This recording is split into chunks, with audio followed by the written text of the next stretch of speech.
It's coming. Look out. Hey, I'm just a regular dude walking in the Word. But today, we're getting into some deep stuff here. We're continuing our journey through the book of Mark, and we're in Mark 13, verses 14 through 20 today. And I'm saying with this, it's coming, boys. You look around, if there's a big storm coming. Just the other day here, there was a tornado, just like a few miles down the road. And I was out here just like trimming bushes and stuff. And then later I went in and Myrna said, "Hey, did you see there was a tornado?" I'm like, "No, it kind of stormed and stuff, but I had no idea." But if you saw a tornado coming, you look over into the distance, you'd be like, "Uh-oh, a tornado's coming." And you're like wanting to get out of the way and everything. I had no idea it was coming. That's the way when Jesus comes, it's going to be like that. You don't know when he's coming. You get like, "Oh, look off in the distance." Okay, he's coming. Okay, these events are talking about, that we're going to be reading today, are talking about after the second coming, or after the rapture. Okay, it is when these events take place. Okay, so hopefully, well, I won't be here because I'll either be dead and in heaven, or I'll be raptured. So this is called, so let me read here. It's verses 14 through 20 of chapter 13.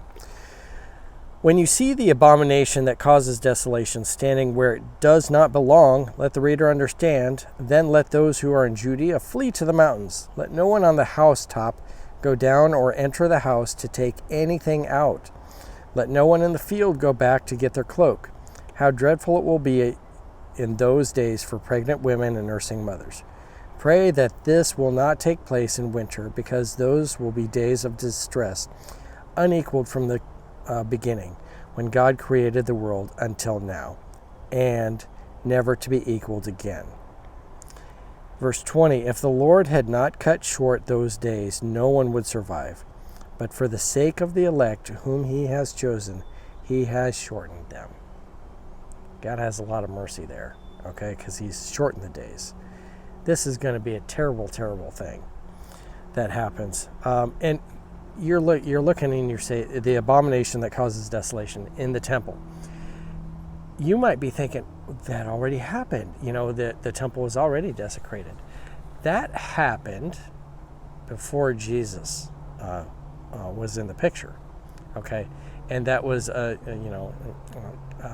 Roman came in and slaughtered a pig in the temple and desecrated the temple, and then had even, I think, prostitutes and stuff around there too. Did everything he could to desecrate the temple. And then later, there was somewhat of a small revolution, and the temple was reclaimed. And when it was reclaimed and cleansed, the celebration we have today is Hanukkah. When the lights, with the lights going during Hanukkah, the kind of candelabra there, and they didn't have enough oil for that, and so they used what little oil they had, and it kept burning and burning and burning. It was a miracle that kept burning, and so that's what Hanukkah is from. So anyway, that all happened before Jesus, and so Jesus is not going to talk about the future when this is in the past. Okay, so this is something way beyond that the temple is going to be rebuilt, which the Jews don't have a temple right now, so it's going to be rebuilt. And then what's going to happen is the temple is going to be so desecrated, okay, and it would be much worse than what the Roman emperor had done there, earlier. So this desecration is going to happen, but then, it's just going to be craziness happening after that. And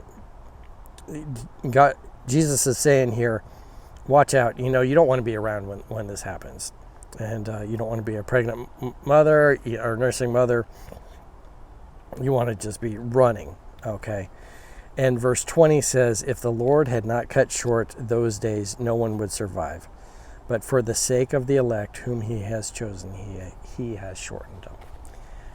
God's had mercy on this on these people. And this is coming in the last days.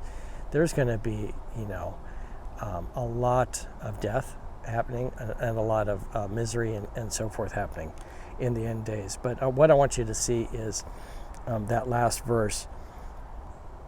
But for the sake of the elect, he shortened it. He shortened that time.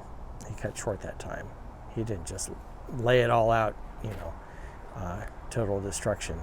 He shortened that, okay? Because God could do way beyond that, but he shortens it out. So, anyway, our God is a God of grace. And, he has wrath, but he's filled with grace too. And I so want his grace and not his wrath.